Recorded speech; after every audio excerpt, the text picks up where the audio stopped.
Ma'am, you need to step away from the building immediately. Detective Sarah Ryan froze at the academy's main entrance, her new supervisor credentials still clutched in her hand. The uniformed officer blocking her path had his hand resting on his radio, his stance aggressive despite her professional attire and obvious purpose. "I'm here for the morning briefing," Sarah said calmly, holding up her badge. Sarah Ryan, newly assigned to.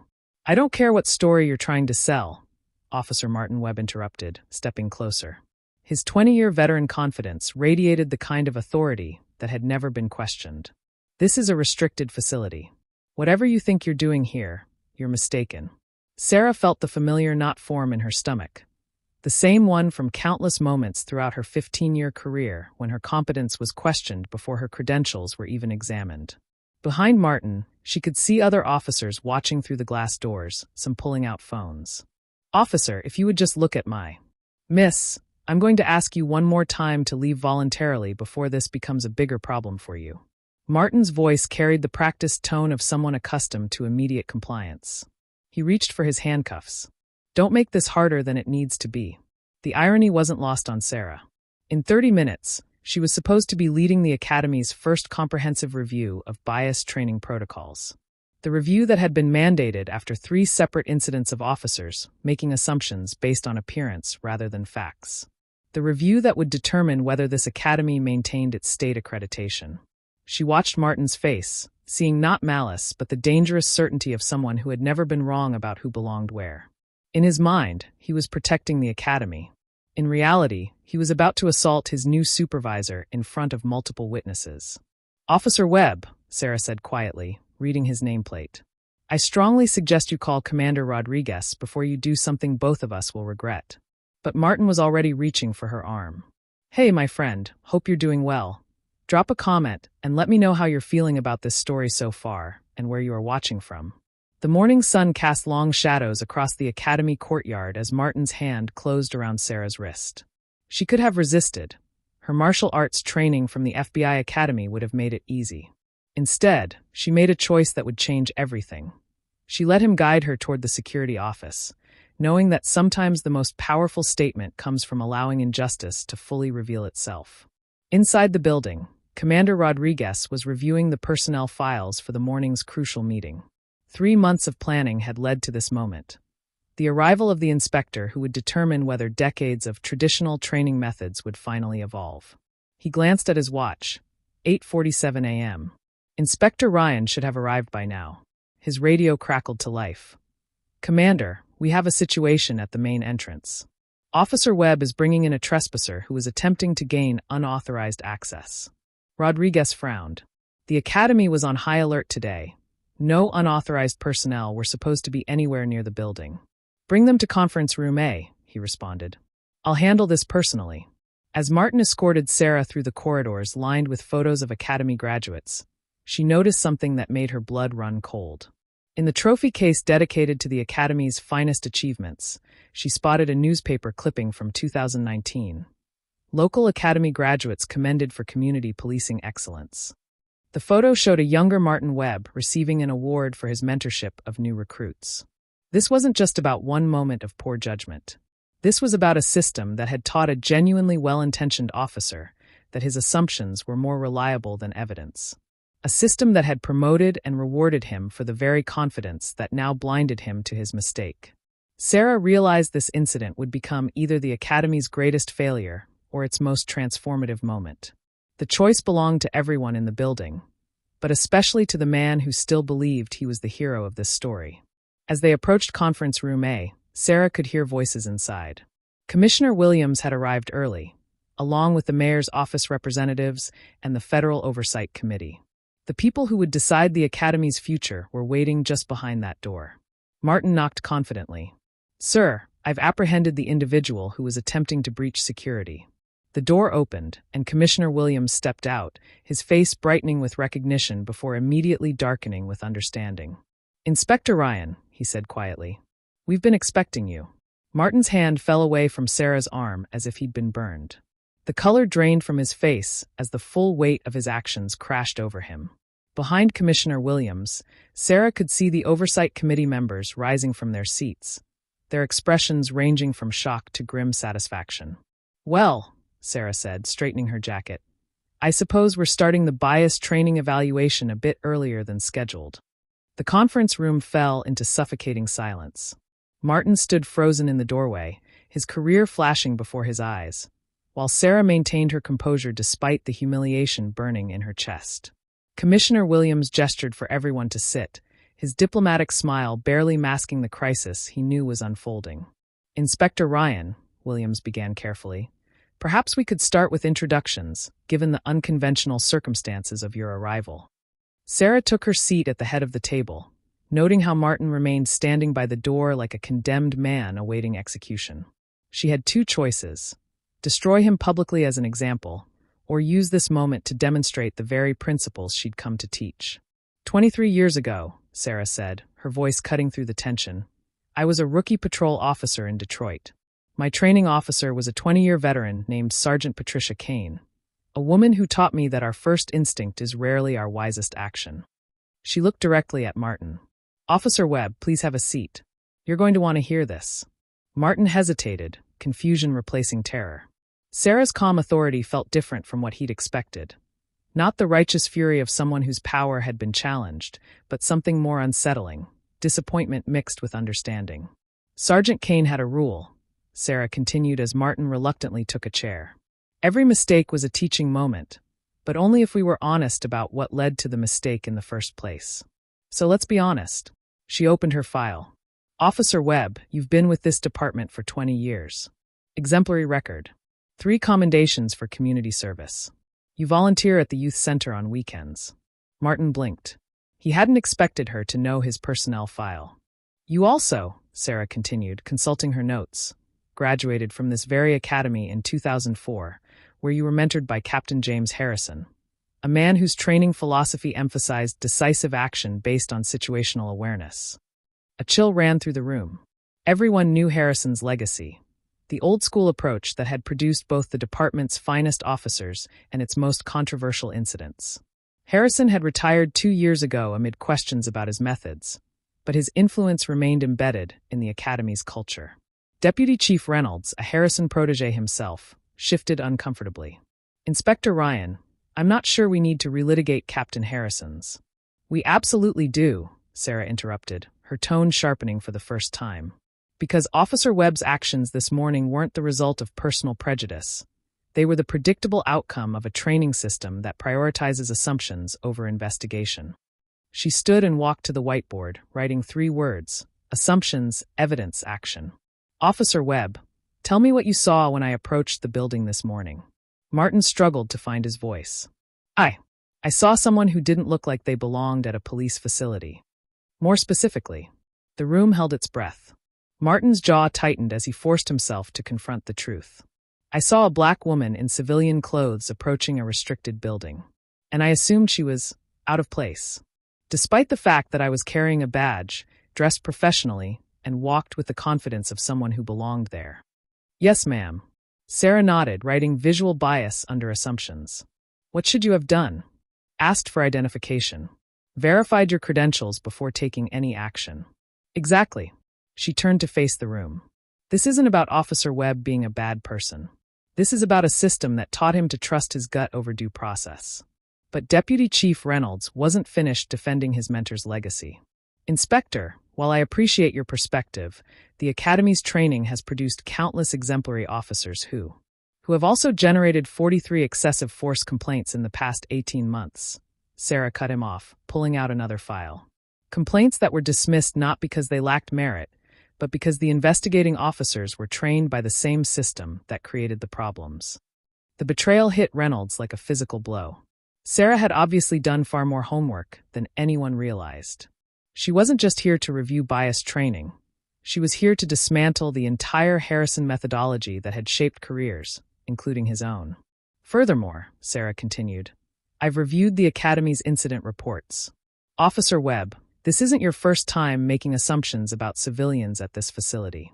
3 months ago, you detained a Hispanic man who turned out to be the new IT consultant. 6 months ago, you questioned a young black man extensively before discovering he was the mayor's son." Martin felt the room's energy shift against him. What had felt like an isolated mistake now looked like a pattern of behavior. But Sarah wasn't done. However, she said, her tone softening, in each case, you followed proper procedure after your initial error.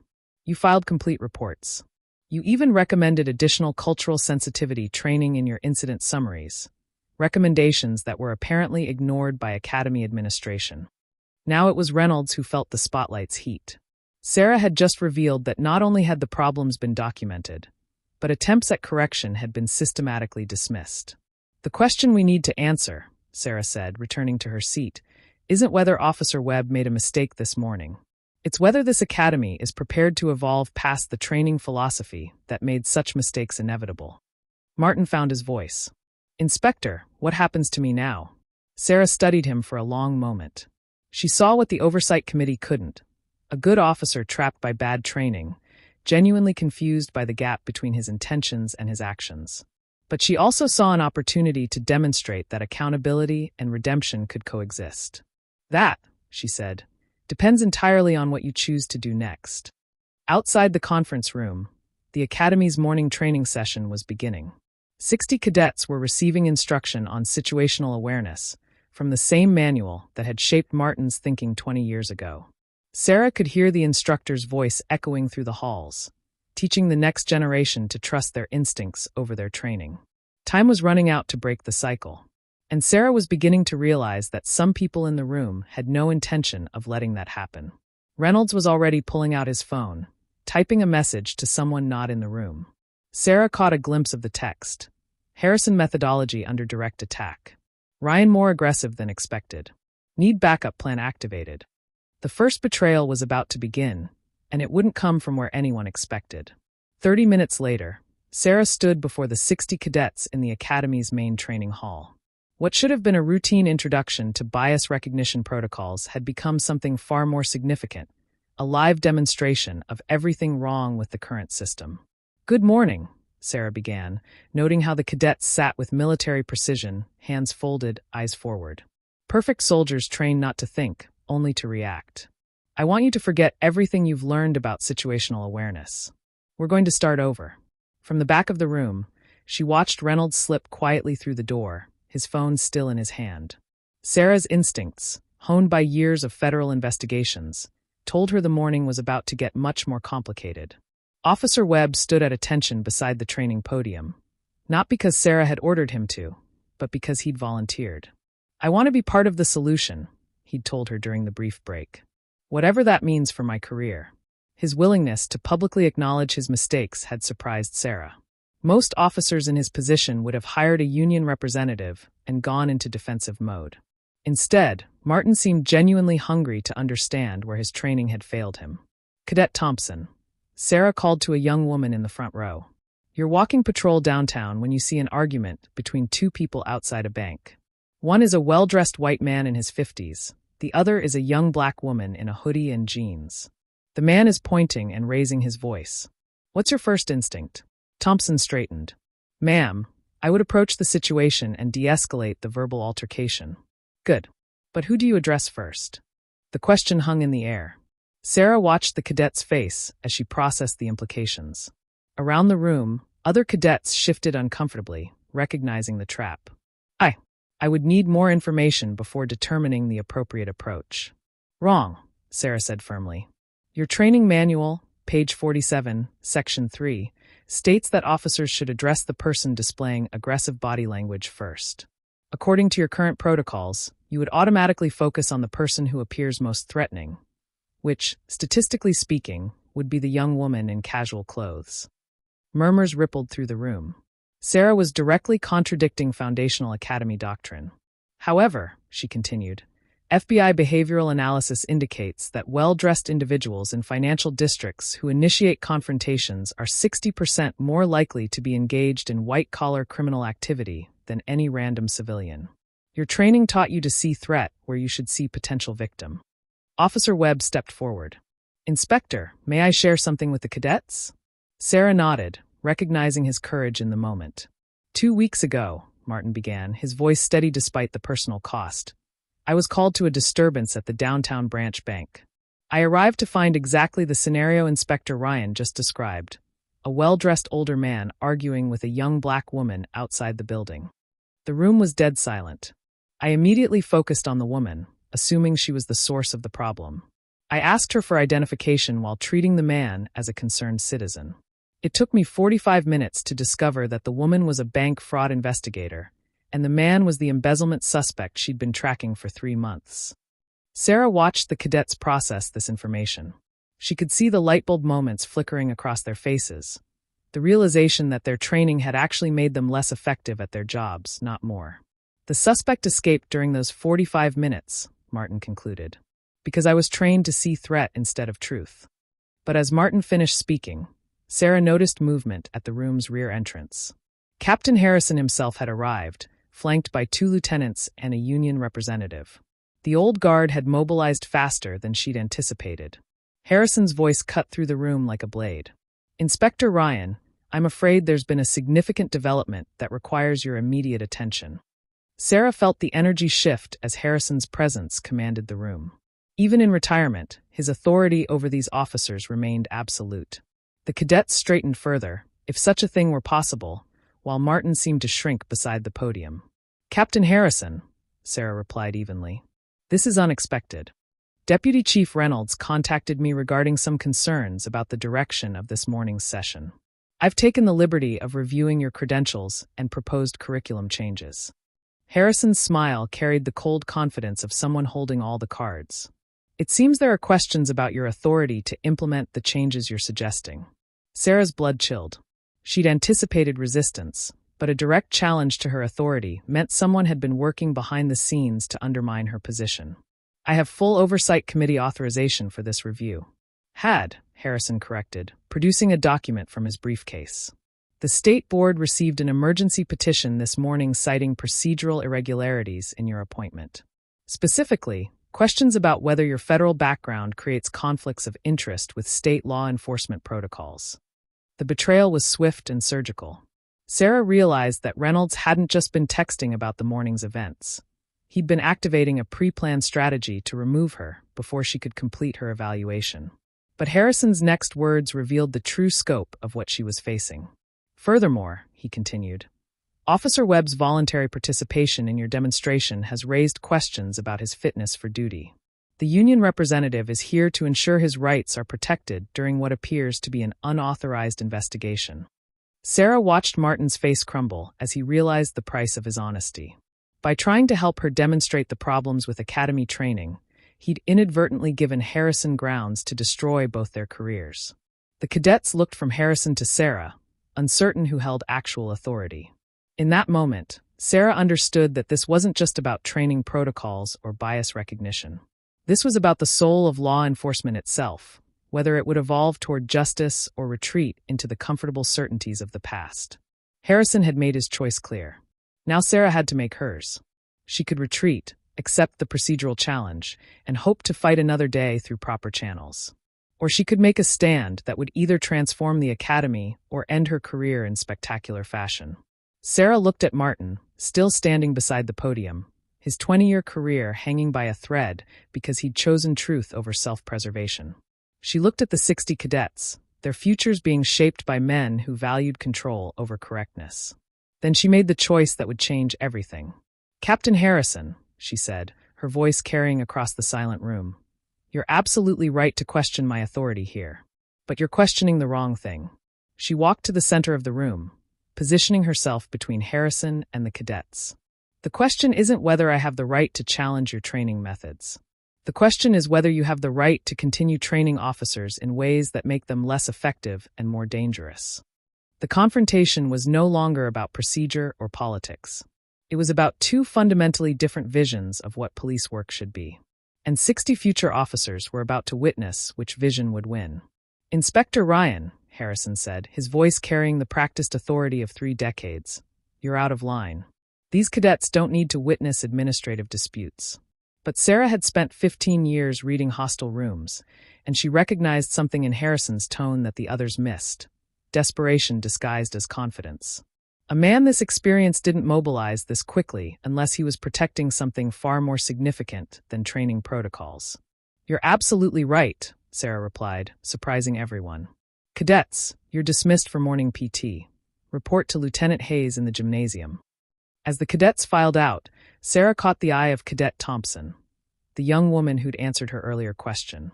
Thompson, a word? The cadet approached hesitantly while the others left. Sarah leaned close and spoke quietly. I want you to do something for me. Go to the records office and pull the incident reports for any Academy graduate from the last 5 years who's been involved in a use of force investigation. Bring them to conference room B in 1 hour.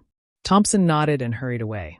Sarah had just activated her own intelligence network, but Harrison was too focused on his bureaucratic power play to notice. Now then, Harrison continued once the room had cleared, we can discuss this properly. Reynolds has informed me about this morning's incident. While regrettable, it doesn't justify dismantling proven training methods. Martin stepped forward, his voice stronger than Sarah expected. Captain, with respect, those proven methods failed me this morning. They've failed me before. Harrison's expression hardened. Officer Webb, I suggest you consider your position carefully. The union rep is here to protect you, but that protection assumes you haven't compromised yourself by participating in unauthorized investigations. The threat was clear. Stay loyal to the old system or face career destruction. Sarah watched Martin's internal struggle play out across his face. She'd seen this moment countless times in federal investigations. The instant when someone decides whether to protect themselves or pursue truth. Furthermore, Harrison continued, producing another document, I've reviewed Inspector Ryan's federal record. Interesting pattern of investigations that resulted in disciplinary action against local law enforcement. The Detroit PD incident in 2019. The Milwaukee training scandal in 2021. Some might call that a vendetta against traditional police work. Sarah felt the familiar twist in her stomach. Harrison had done his homework, but he'd also revealed something crucial. Someone with significant access had provided him with her sealed federal records. This wasn't just about Academy resistance. She was facing a coordinated effort that reached far beyond this building. Captain Harrison, she said carefully, those investigations resulted in improved training protocols and reduced excessive force incidents. They also led to federal recognition for innovative community policing methods. They led to good officers losing their jobs, Harrison shot back. Men and women who'd served their communities for decades, destroyed by someone who's never walked a beat. The personal attack was intended to isolate Sarah, but Martin surprised everyone by stepping between them. Actually, sir, Inspector Ryan has walked a beat. Detroit Metro, 1997 to 2003. 3 commendations for valor, including the incident where she talked down an armed suspect who'd already shot 2 officers. Martin's voice carried newfound conviction. I looked her up after this morning. Her record isn't about destroying good cops. It's about making all of us better. Sarah stared at Martin in surprise. When had he found time to research her background? More importantly, why had he bothered? Harrison's facade cracked slightly. Officer Webb, I'm disappointed. 20 years of exemplary service, and you're willing to throw it away for someone you met 3 hours ago. No, sir, Martin replied quietly. I'm willing to admit that my 20 years of training failed me when it mattered most. The union representative finally spoke up. This conversation is over. Officer Webb, anything you say from this point forward should be through counsel. But as they spoke, Sarah noticed Deputy Chief Reynolds slipping quietly out the back door, his phone pressed to his ear. Her federal instincts kicked in. Whoever Reynolds was calling, it wasn't about routine administrative business. I need 5 minutes with Officer Webb, Sarah announced. Alone. Harrison started to object, but Sarah cut him off. Unless, of course, you're afraid of what we might discuss. It was a calculated gambit. Harrison couldn't refuse without appearing to hide something, but agreeing meant losing control of the narrative. 5 minutes, Harrison conceded. Then we're filing formal complaints with the state board. As the room cleared, leaving Sarah and Martin alone, she moved quickly to the windows and checked the parking lot. 3 additional vehicles had arrived, black sedans with government plates. Martin, she said urgently, I need you to understand something. This isn't just about training anymore. Someone's been planning this confrontation for weeks. Martin joined her at the window. What do you mean? Harrison had my federal records ready. Reynolds made calls before I even finished my presentation. Those cars outside, they're not Academy vehicles. As if summoned by her words, her phone buzzed with a text from Commissioner Williams. Emergency Federal Oversight meeting called. Your authority suspended pending investigation. Leave immediately. Sarah showed Martin the message. They're moving to remove me before I can complete the evaluation. Which means they're hiding something bigger than biased training, Martin finished. His 20 years of police work had taught him to recognize cover-ups. What do you need me to do? The question surprised Sarah. An hour ago, this man had been prepared to arrest her. Now he was offering to risk his career to help her uncover the truth. Why? She asked. Why are you willing to throw away everything for this? Martin was quiet for a moment, staring out at the black sedans. Because 3 months ago, my daughter started the Academy's preparatory program. She's brilliant, top of her class, natural leader, wants to make a difference in the world. He turned to face Sarah. And after this morning, I realized that our training system would teach her to see criminals where she should see citizens. I can't let that happen to her. The personal stakes had just escalated beyond career survival. Sarah realized that Martin wasn't just fighting for his job. He was fighting for his daughter's future and the future of every officer this academy would train. There's something else, Martin continued. Harrison's retirement wasn't voluntary. Last year, there were complaints about his training methods. Serious complaints. But they disappeared from the files. Who had access to those files? Reynolds, Harrison's former star pupil. Sarah's phone buzzed again, this time with a message from an unknown number. Stop the investigation or face consequences. Your choice. She showed the text to Martin. Someone's watching us right now. As if on cue, they heard footsteps in the corridor outside. Too many footsteps, moving with too much purpose. Through the frosted glass of the training room door, they could see silhouettes gathering. Back exit? Sarah asked. Through the equipment storage. But Sarah. Martin hesitated. If we run now, they win. Harrison keeps training officers the old way, the cycle continues, and nothing changes. Sarah looked at this man who'd spent the morning learning to question everything he'd been taught. An hour ago, he'd been her antagonist. Now he was becoming something she hadn't expected to find in this place, an ally worth trusting. Then we don't run, she decided. We make our stand here. But first, we need to find out what they're really trying to hide. The footsteps stopped outside the door. Someone was turning the handle. Whatever happens next, Martin said quietly. I want you to know, this morning, for the first time in 20 years, I feel like I'm actually being a police officer instead of just playing one. The door opened, and Commissioner Williams entered with 3 federal agents and a very unhappy-looking Harrison. Inspector Ryan, Williams said formally, you're relieved of duties pending investigation. Please surrender your credentials and leave the premises immediately. But Sarah had already made her choice. Instead of surrendering her badge, she held it up for everyone to see. Commissioner, before I leave, there's something everyone in this room needs to see. She pulled out her phone and displayed a video she'd been recording since the morning's confrontation. Footage that showed not just Martin's initial mistake, but the entire sequence of events that followed, including Harrison's threats and Reynolds' suspicious phone calls. This investigation isn't over, she announced. It's just beginning. And now it's going federal. The room erupted in chaos, but Sarah kept her eyes on Martin. In the space of 4 hours, he'd gone from her opponent to her partner in something that was about to become much bigger than either of them had imagined. The real war for the Academy's future was about to begin. Commissioner Williams stared at Sarah's phone in horror. The video clearly showed not just the morning's incident, but Reynolds coordinating with Harrison to undermine a federal investigation.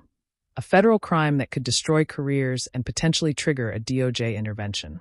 Inspector Ryan, Williams said carefully, that recording was made without consent. In a public facility during an official investigation, Sarah interrupted. Completely legal under federal oversight provisions. But Harrison had regained his composure faster than Sarah expected. Actually, Inspector, I'm afraid your federal authority was revoked 40 minutes ago. He produced yet another document, this one bearing official federal letterhead. Sarah's blood went cold as she read the suspension order, signed by her own supervisor at the Justice Department. Effective immediately, you're suspended from all federal duties pending investigation into unauthorized use of federal resources for personal vendettas. Any evidence you've gathered is inadmissible, and your continued presence here constitutes trespassing. The betrayal hit Sarah like a physical blow. Someone within her own organization had sold her out. Someone with enough authority to convince her supervisor that she'd gone rogue. Martin watched Sarah's face crumble, as she processed the implications. Without federal authority, she was just a civilian with a smartphone, and Harrison knew it. Furthermore, Harrison continued, Officer Webb's cooperation with an unauthorized investigation constitutes a violation of department policy. Effective immediately, he's suspended without pay pending disciplinary review. Martin felt 20 years of service evaporate in an instant. His pension, his daughter's academy prospects, his entire future. Gone because he'd chosen truth over loyalty. But Harrison wasn't finished. Cadet Thompson, report to the front immediately. Sarah's heart sank as she realized what was happening. The young cadet who'd helped her gather records was about to be sacrificed as well. Thompson entered the room, carrying a thick folder of incident reports. Her face showed confusion as she looked from Sarah to Harrison, sensing the shifted power dynamic, but not understanding it. Cadet Thompson, Harrison said with false paternal concern, were you asked to access confidential records without proper authorization? The trap was perfect. If Thompson admitted to helping Sarah, she'd be expelled from the academy. If she lied, Harrison would produce evidence of her actions and expel her anyway. Sarah watched the young woman's face as she processed her impossible situation. This was how the system perpetuated itself, by making the cost of truth higher than anyone could afford to pay.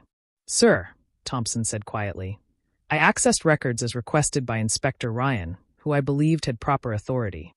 Believed, Harrison repeated with satisfaction. Based on what evidence? Her federal credentials and the fact that she was conducting an official review. Credentials that, as we now know, were invalid at the time of your interaction. Harrison's trap snapped shut. I'm afraid this constitutes academic dishonesty. You're dismissed from the program, effective immediately. Sarah watched Thompson's dream of police work die in real time. Another casualty of a system that valued compliance over courage. But as Thompson turned to leave, something unexpected happened. Martin stepped forward. Captain Harrison, I formally request an internal affairs investigation into your training methods and their correlation with excessive force incidents. The room went silent. Harrison's face darkened dangerously. Officer Webb, you're suspended. You have no authority to request anything. Actually, sir, suspension doesn't terminate my status as a sworn officer. And under state law, any sworn officer can request an IA investigation when they have evidence of misconduct. Sarah stared at Martin in amazement. He was using the same bureaucratic rules Harrison had weaponized, turning them against their creator.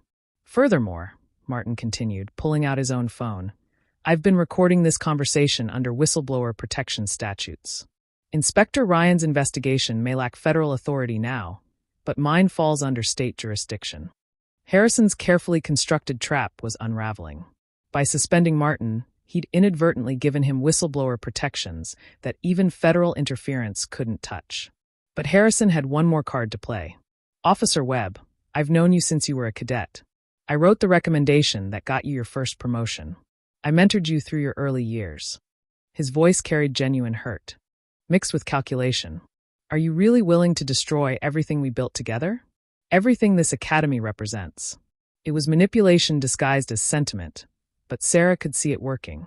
Martin's face showed the pain of betraying a man he'd once respected, a system he'd once believed in. Harrison pressed his advantage. Think about your daughter, Martin. Think about the officers we've trained who've gone on to serve with distinction. Are you going to let one morning's mistake destroy decades of good work? For a moment, Martin wavered. Sarah could see him calculating the cost, his career, his daughter's future, his relationships with colleagues who'd chosen Harrison's loyalty over justice. But then Cadet Thompson spoke up from the doorway where she'd been standing, forgotten in the adult power struggle. Sir, she said to Harrison, her voice steady despite her dismissed status, I've read those incident reports. The good work you're talking about, it killed 3 innocent people last year, and injured dozens more. The room erupted. Harrison started shouting about disrespect and insubordination, while the federal agents moved to restore order. Commissioner Williams looked like he was calculating how to minimize the political damage. But Sarah only had eyes for Martin, who was staring at Thompson with something like awe.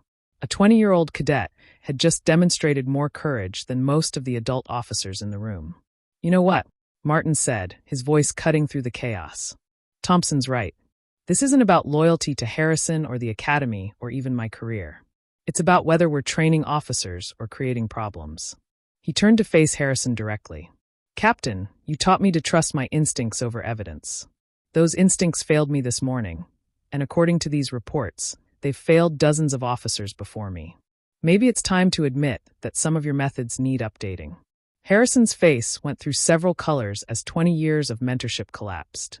Officer Webb, you're making a mistake that will haunt you for the rest of your life. Maybe, Martin replied.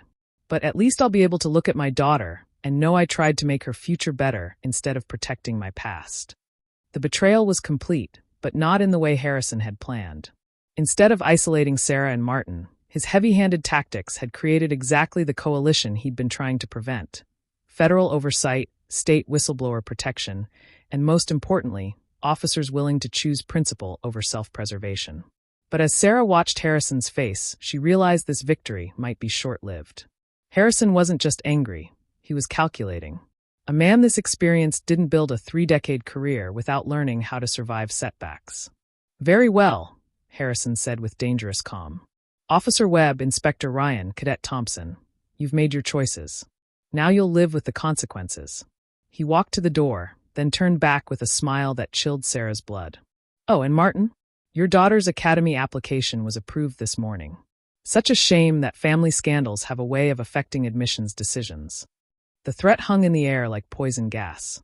Harrison had just revealed that this fight was about to become deeply personal, and that he was willing to destroy innocent people to win it.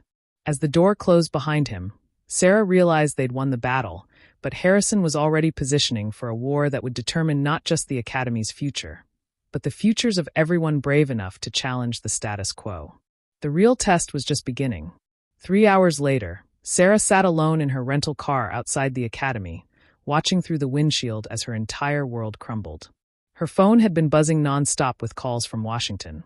Her supervisor demanding explanations, colleagues distancing themselves, and reporters who'd somehow gotten wind of the story. The federal suspension was real. Someone with serious influence had convinced the Justice Department that she'd overstepped her authority, and now every investigation she'd ever conducted was being reviewed for procedural irregularities. 20 years of building trust, credibility, and a reputation for integrity. All of it was disintegrating because she dared to challenge a system that powerful people wanted to protect. Martin knocked on her passenger window, looking as devastated as she felt. She unlocked the door, and he slumped into the seat beside her. They moved fast, he said quietly. My suspension became termination an hour ago. Effective immediately, for conduct unbecoming an officer. Sarah closed her eyes. Martin, I'm so sorry. If I hadn't involved you. Stop.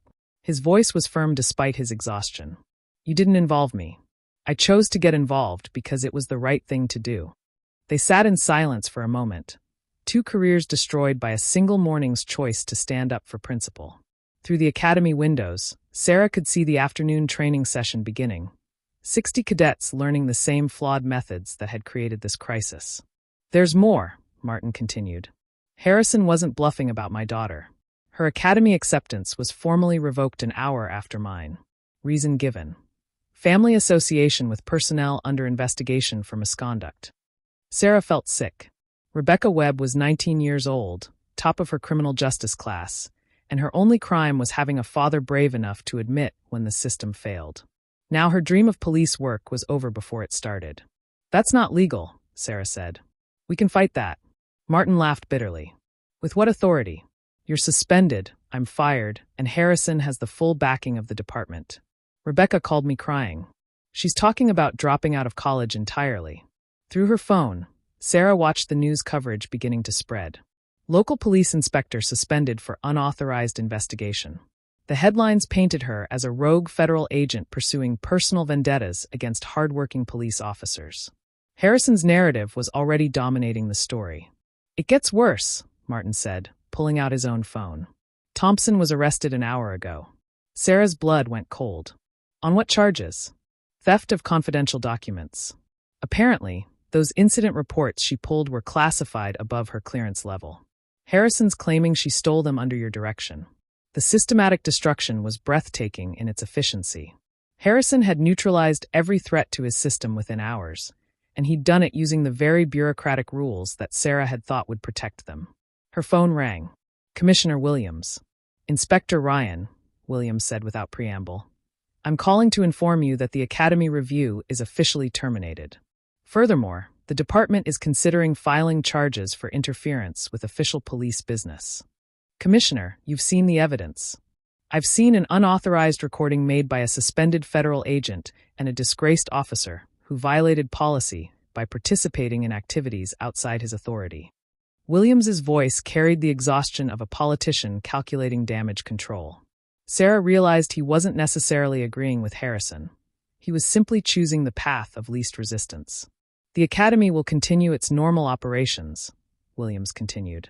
Any future reviews will be conducted through proper channels, with proper authorization, by personnel with no history of prejudice against traditional police work. The line went dead. Sarah stared at her phone, understanding that her last hope for institutional support had just evaporated.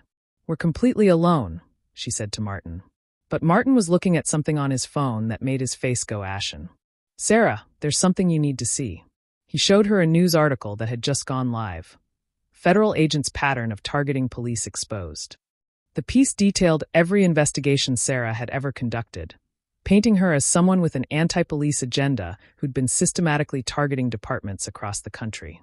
What made it devastating wasn't just the biased framing, it was the accuracy of the details. Someone with access to classified federal files had provided the reporter with information that should have been impossible to obtain. The leak is coming from inside the Justice Department, Sarah realized. Someone high up wanted me neutralized. Martin read further into the article. Sarah, look at this. He pointed to a paragraph near the end.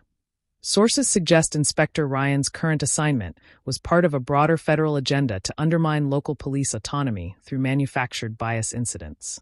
The implication was clear. Sarah had orchestrated the morning's confrontation as an excuse to attack the Academy. The narrative was so expertly crafted that even she almost wondered if it could be true. They're not just destroying our careers, Sarah said. They're rewriting history to make Harrison look like the victim. As they sat in the car, Sarah's phone buzzed with a text from an unknown number. Meet me at Riverside Park, North Entrance, 6 p.m. Come alone. A friend. She showed the message to Martin. Could be a trap. Everything's a trap at this point, Martin replied. But it's also the only lead we have. Sarah looked at this man who'd lost everything because he'd chosen to trust her judgment over his training. Somewhere in the space of a single day, their professional alliance had become something deeper. A connection forged in the crucible of shared sacrifice. Martin, I need to ask you something, and I need you to be honest. Okay. Do you regret it? This morning, choosing to help me instead of protecting yourself. Martin was quiet for a long moment, watching the Academy building where he'd spent the best years of his career. 6 months ago, my daughter asked me if I was proud of being a police officer. I gave her the standard answer about serving the community and protecting people. He turned to face Sarah. But the truth was, I hadn't been proud in years. I'd been going through the motions, following protocols that didn't make sense, arresting people who didn't deserve it, and letting real criminals walk because they knew how to manipulate our assumptions. Sarah felt something shift between them. Not quite romance, but recognition. Two people who'd found each other in the wreckage of their principles. This morning, for the first time in years, I felt like I was actually doing police work instead of just playing dress-up, Martin continued. So no, I don't regret it. Even if it costs me everything. Sarah reached for his hand without thinking about it. It doesn't have to cost you everything. Doesn't it? My career is over. My daughter's future is destroyed. Harrison wins. The Academy continues training officers badly, and nothing changes except that we're both unemployed. The despair in his voice was infectious. Sarah felt the weight of her own failures crushing down.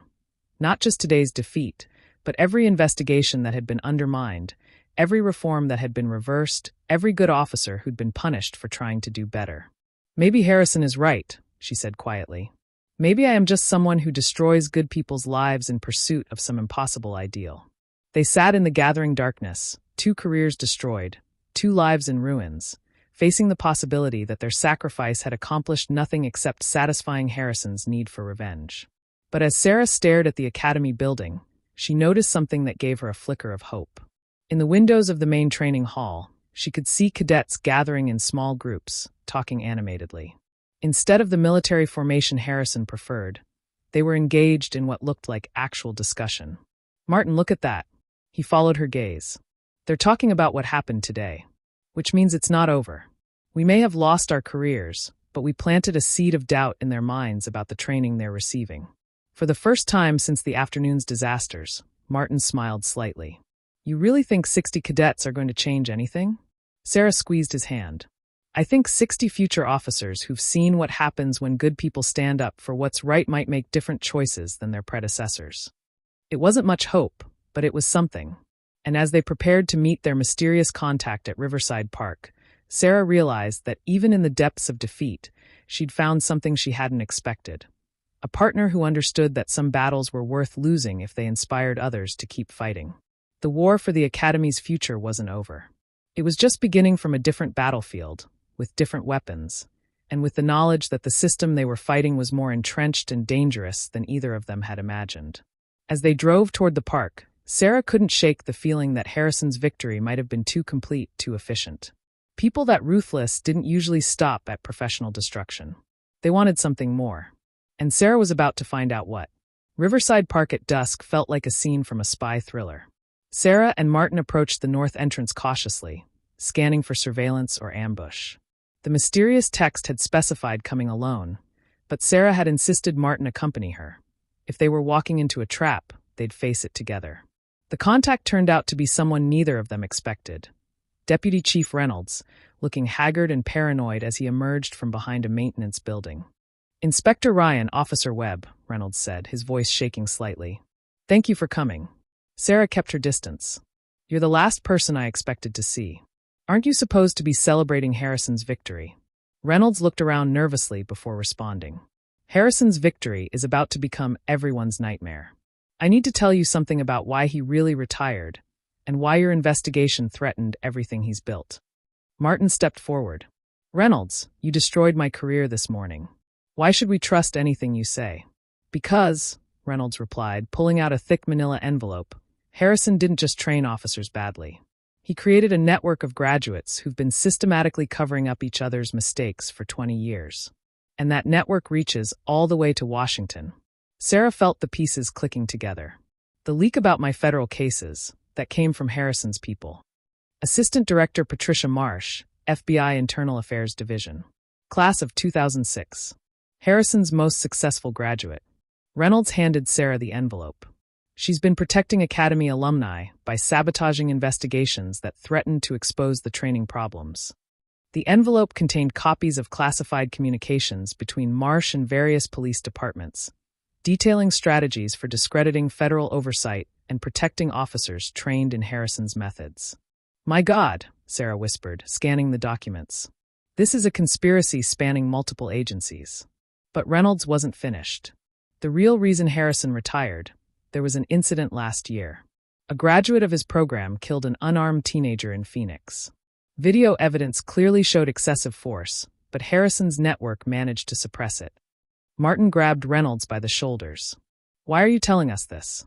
You were part of that network. Reynolds' face crumpled. Because yesterday I found out my own son was killed by one of Harrison's graduates. Traffic stop in Sacramento. My boy was completely innocent. Wrong place, wrong time, wrong assumptions by an officer trained to see threat instead of truth. The revelation hit like a physical blow. Reynolds hadn't been protecting Harrison's system out of loyalty. He'd been trapped in it, just like everyone else. And now it had cost him the thing he valued most. Harrison doesn't know I know, Reynolds continued. The officer involved filed a report claiming my son was reaching for a weapon. But a security camera caught everything. My son was reaching for his college ID to prove he belonged in the neighborhood he was visiting. Sarah felt the crushing weight of systemic failure.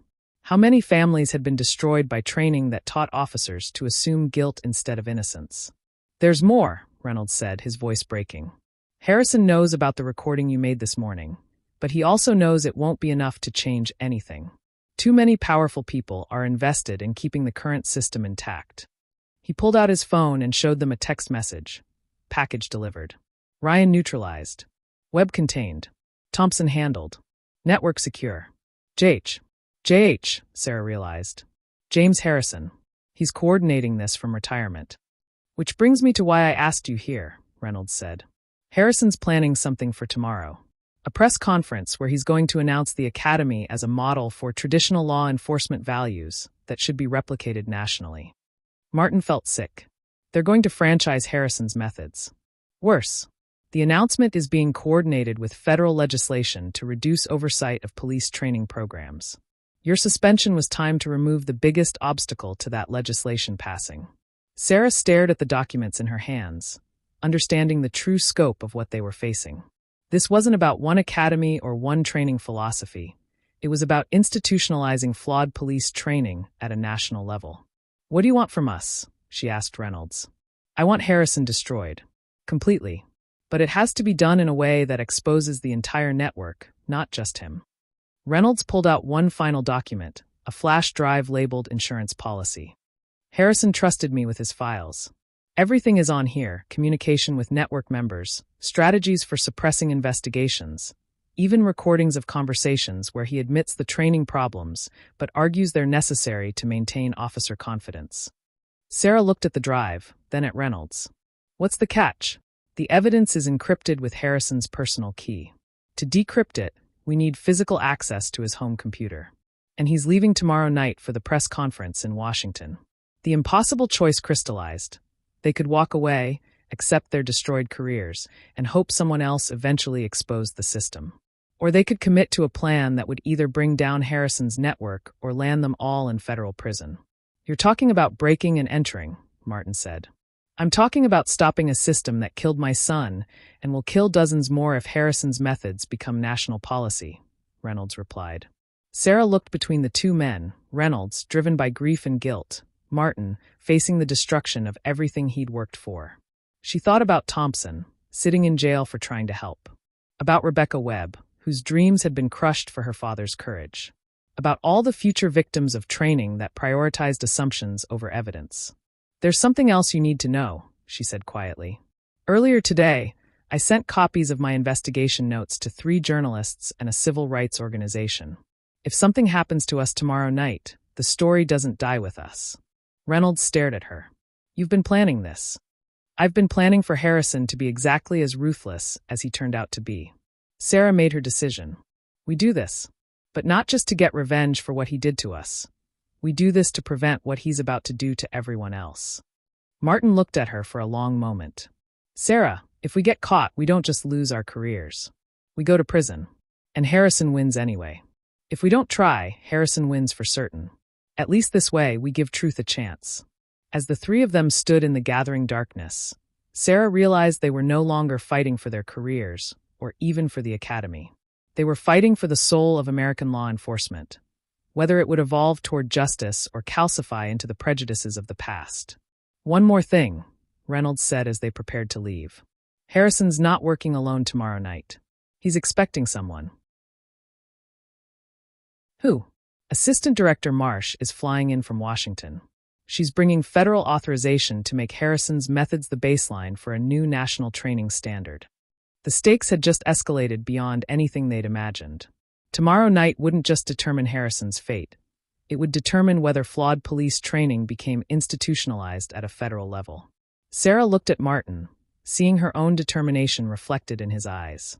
"Are you with me?" Martin thought about his daughter, about Thompson in jail, about all the officers who'd been trained to fail and all the civilians who'd paid the price for that failure. "I'm with you," he said. "Whatever it takes." As they left the park, Sarah felt the weight of tomorrow's choice settling over them. They were about to commit to a path that would either expose the truth or destroy them completely.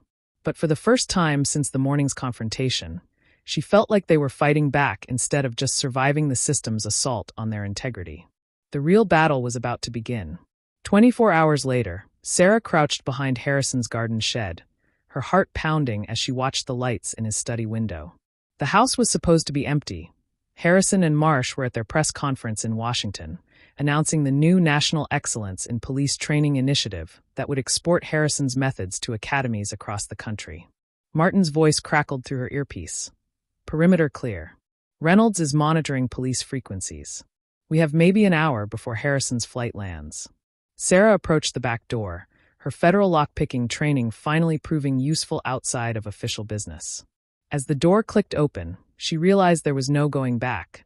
They were now officially criminals in pursuit of justice. The house felt like a shrine to Harrison's career. Photos covered every wall, graduating academy classes, award ceremonies, and handshake pictures with politicians and police chiefs from across the nation. Sarah realized she was looking at the visual representation of Harrison's network. Hundreds of officers trained in his methods, now in positions of authority themselves. She made her way to Harrison's study, where his computer sat waiting.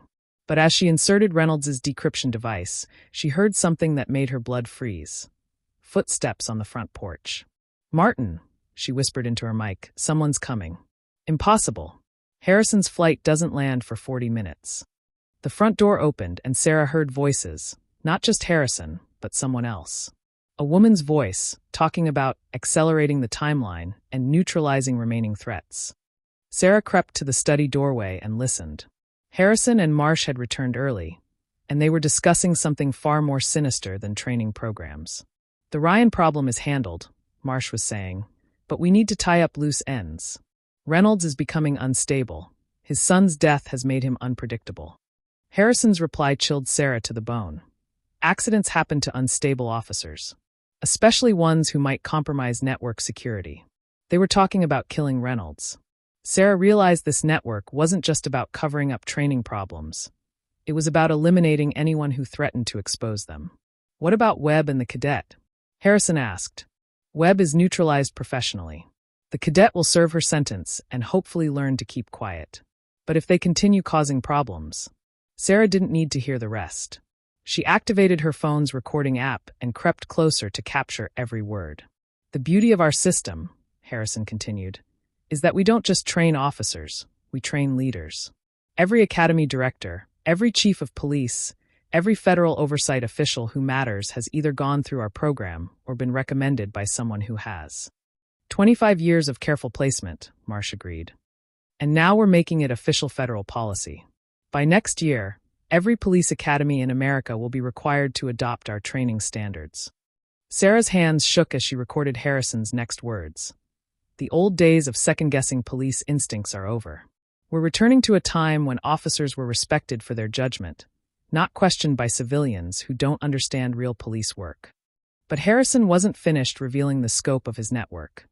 Assistant Director Marsh has identified 47 federal agents who've been problematic for local departments. Each one will face investigation for overreach in the coming months. Sarah realized she'd stumbled into something vast and terrifying. A systematic purge of anyone who challenged police misconduct, disguised as policy reform. Her earpiece crackled. "Sarah, get out now. Police units are approaching the house." But Sarah couldn't leave. Not when she was recording evidence that could expose the entire conspiracy. She needed Harrison to keep talking. "What about the media coverage?" Marsh asked. "Some journalists are still asking questions about training methods." "Already handled. Our media contacts are framing it as federal overreach versus local expertise. The narrative writes itself, faceless bureaucrats attacking hardworking cops." Sarah's recording captured every detail of their media manipulation strategy, their plans to eliminate opponents, and most damning of all, Harrison's admission that he knew his training methods were flawed but continued them anyway. "The excessive force statistics don't concern you?" Marsh asked. Harrison's laugh was cold. "Collateral damage. Better a few civilians get roughed up than officers start second-guessing themselves in dangerous situations." It was the confession Sarah needed. Clear acknowledgement that Harrison knew his training hurt innocent people and simply didn't care. But as she tried to retreat to the back door, her foot caught a chair leg. The crash echoed through the house like a gunshot. "What was that?" Harrison's voice carried a new edge. Sarah ran for the back door as footsteps thundered through the house behind her. She burst outside to find Martin waiting with the car running. "Go, go, go," she shouted, diving into the passenger seat. As they sped away, Sarah heard sirens approaching Harrison's house. Their escape window had been measured in seconds. "Did you get it?" Martin asked. Sarah held up her phone. "Better than we hoped. Harrison and Marsh just confessed to conspiracy, obstruction of justice, and planning Reynolds' murder." But Martin's expression was grim. "Sarah, we have a problem. Reynolds never showed up at the monitoring station, and his phone is going straight to voicemail." Sarah felt the triumph drain from her body. They got to him first. As if summoned by her words, her phone buzzed with a news alert. "Local police deputy chief dies in apparent suicide." Reynolds' photo accompanied the headline. "They killed him," Martin said flatly. made it look like guilt over his son's death. Sarah stared at the news report, understanding that Harrison's network was more ruthless than they'd imagined. Reynolds had paid with his life for trying to expose the truth. But his sacrifice wouldn't be in vain. Sarah had the recording that could bring down the entire system, if they could stay alive long enough to release it. "Martin, we need to get this information to my journalist contacts immediately. Harrison's people will be hunting us within the hour." As they drove through the night toward their planned safe house, Sarah realized that everything had changed. This was no longer about academy training or even police reform. They were fighting a shadow network that had spent decades infiltrating American law enforcement at every level. But they had something Harrison's network didn't expect: proof of their crimes in Harrison's own words, recorded in his own house. The question now was whether they could survive long enough to expose the truth before Harrison's people found them. Behind them, Harrison's house blazed with police lights as investigators arrived to find evidence of the break-in. But Sarah and Martin had something more valuable than Harrison's computer files. They had his confession to crimes that could destroy his network forever. The final battle was about to begin, and for the first time since the morning's confrontation at the academy, Sarah felt like they might actually win. But first, they had to stay alive long enough to fight. 6 months later, Sarah stood once again at the academy's main entrance, but everything had changed. The building looked the same, but the energy was entirely different.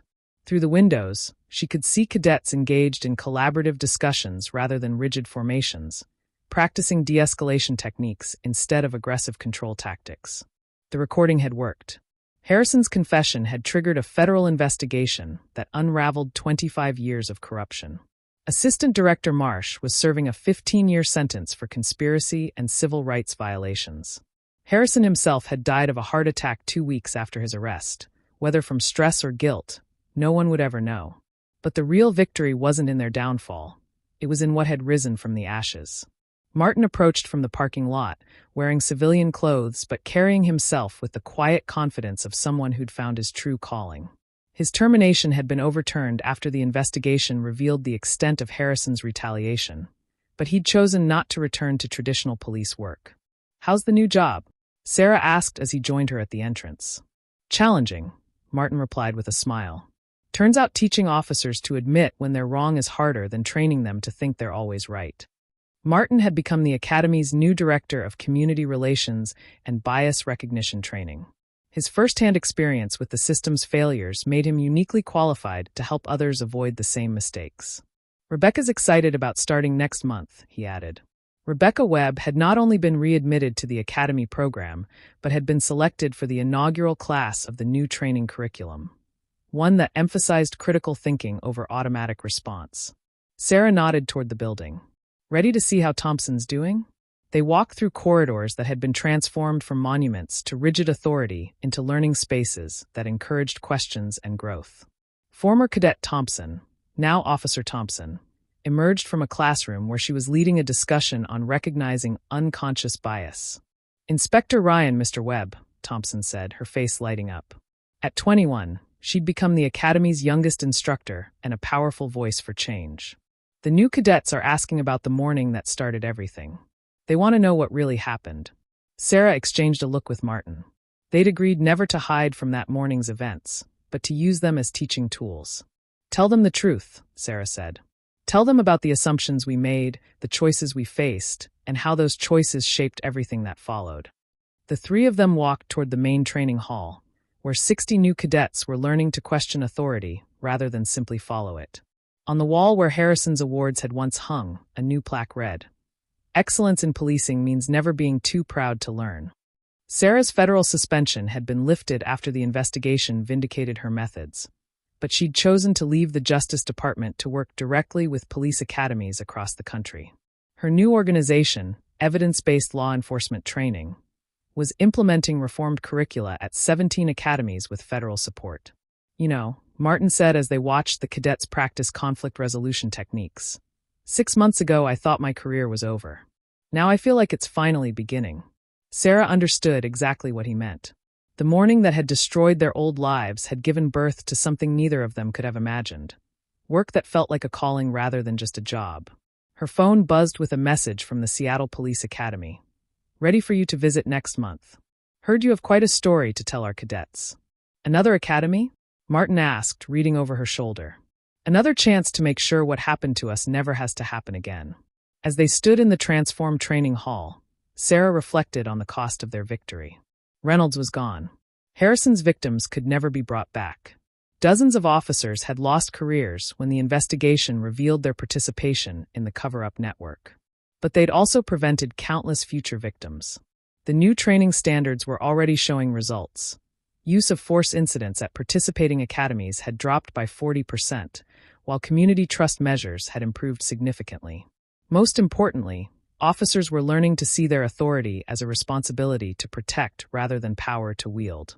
Sarah looked at Martin, remembering the man who'd grabbed her wrist that first morning, convinced of his own righteousness. The transformation she saw in his face, humility replacing arrogance, wisdom replacing assumption, gave her hope for every officer who would follow. "Ready for the next academy visit?" she asked. Martin smiled, the expression reaching his eyes in a way it never had during his 20 years of rigid training. Ready to keep changing the world, one conversation at a time. As they walked toward their car, Sarah's phone rang with another call from another academy in another city, ready to learn from their story and implement changes that would prevent future tragedies. The work would never be finished. Each new class of officers needed to learn these lessons fresh. But Sarah had learned something valuable from that morning's confrontation. Change wasn't a destination, it was a commitment to never stop growing, questioning, and improving. 6 months ago, a veteran officer had misjudged a federal inspector at an academy entrance. Today, that same academy was training officers to question their assumptions, verify their evidence, and treat every citizen with the dignity that democracy demanded. It wasn't the ending Sarah had imagined when she'd first approached those academy doors. It was better, because it wasn't an ending at all. It was a beginning. What did this story teach you about the power of choosing principle over self-preservation, even when the cost seems too high to bear? Drop your thoughts in the comments and subscribe for more stories that will change how you see the world.